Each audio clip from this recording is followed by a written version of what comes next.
Procedimentos eletrônicos à luz da 14133, artigo 17, parágrafo 2º e parágrafo 5º, que trazem uma leitura paralela. As licitações serão realizadas preferencialmente sobre a forma eletrônica. Então, todas, a preferência é eletrônica, a exceção é a presencial e a gente vai ter que justificar quando utilizar.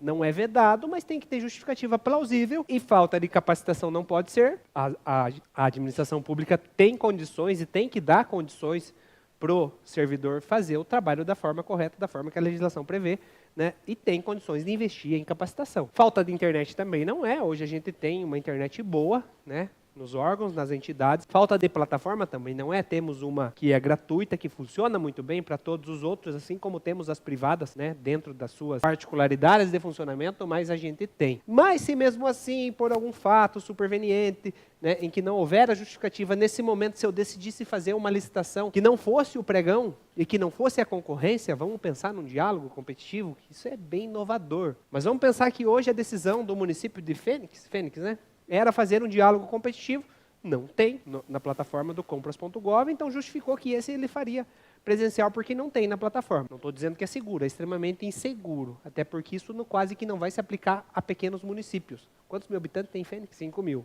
Né? Uma realidade parecida com a nossa. E o diálogo, ele é previsto para aquelas situações em que você não consegue resolver isso com a administração e você tem que buscar a iniciativa privada para trazer soluções para uma contratação específica. Mas se for feita presencial, né, deve ser registrado em ata e gravado o áudio e vídeo da sessão, né, e disponibilizado, fazendo sessão ao vivo. E a gravação será juntada aos autos do processo licitatório depois de seu encerramento. Temos também a dispensa eletrônica. E se vocês analisarem na leitura da previsão legal, ele fala que as licitações, não as dispensas, então, na previsão legal, são as licitações, serão preferencialmente pela forma eletrônica. Então, com base na previsão do artigo 17, não enquadra a dispensa. Porém, a União, criou regulamentos para fazer a dispensa na forma eletrônica, que funciona de uma forma similar ao pregão. Né? E falo para vocês com segurança que é o modo mais seguro de realizar a dispensa de licitação.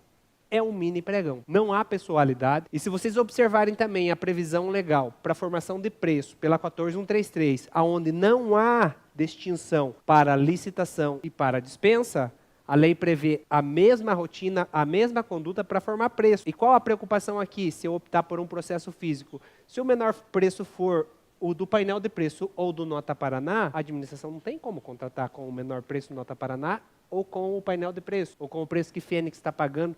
Prudentópolis não tem condições, mas ele consultou, Fênix está pagando um preço menor que o fornecedor físico está ofertando. Vocês percebem que chega a um ponto que é impossível contratar, em alguma situação vai ser impossível contratar, dispensa com base no processo de formação de preço, aquele conceito de cesta de preço, dispensa física, porém a eletrônica você vai ter o mesmo procedimento de cesta de preço e você vai lançar um item para disputa, como se fosse um pregão. Não vim aqui falar especificamente de dispensa eletrônica, mas é um procedimento eletrônico de boa prática, que é impessoal, você não precisa ligar para fornecedor nenhum, você não precisa buscar fornecedor físico nenhum, a plataforma vai encontrar os fornecedores, vai disparar o objeto para eles, e aí eles vão participar. Isso. Então, nós temos, primeiro, aquela situação em que você tem que solicitar propostas adicionais, né, além do que você tem para a contratação direta.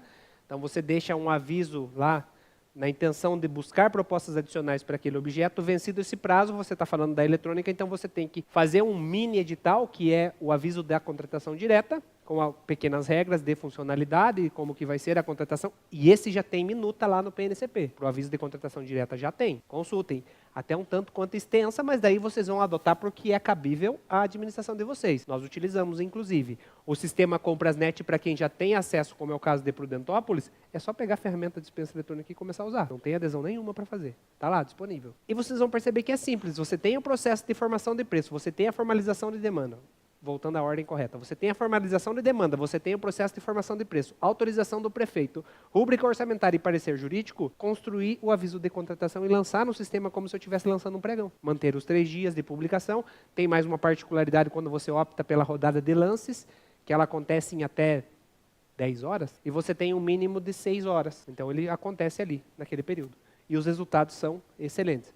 Nós já fizemos várias contratações pelo sistema de dispensa eletrônica. Sistema de tramitação online, que é aquele que eu comentei, a gente contrata por dispensa eletrônica.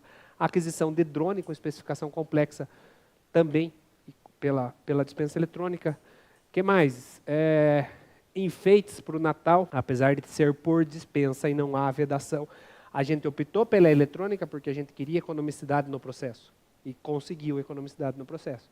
E assim por diante. E aí cai, e ele entra no conceito das secretarias.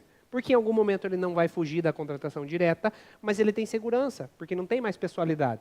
Ele não precisa mais entrar em contato com o fornecedor. Os mesmos da física? Não. Os limites? Sim, os limites sim. Os limites são os mesmos. A base legal é a mesma, ele só dá procedimentos para o sistema eletrônico. Mas a base legal é a mesma. Os valores finais não. Eles baixam consideravelmente porque ele vai para lance. Chamam de mini pregão. Tá? Então, a instrução normativa 67, de 8 de julho de 2021, dá todo o procedimento que é o sistema de dispensa eletrônica. Consultem, acessem, ela não é grande, ela não é extensa. Eu deixo lá na plataforma para vocês, se é que já não está, mas se não tiver, eu lanço lá para vocês. A Uni também tem curso de dispensa eletrônica. Tá? Inclusive, já trabalhei esse curso com eles, então também, se tiverem a intenção, procurem, que é um curso bem trabalhado, bem montado.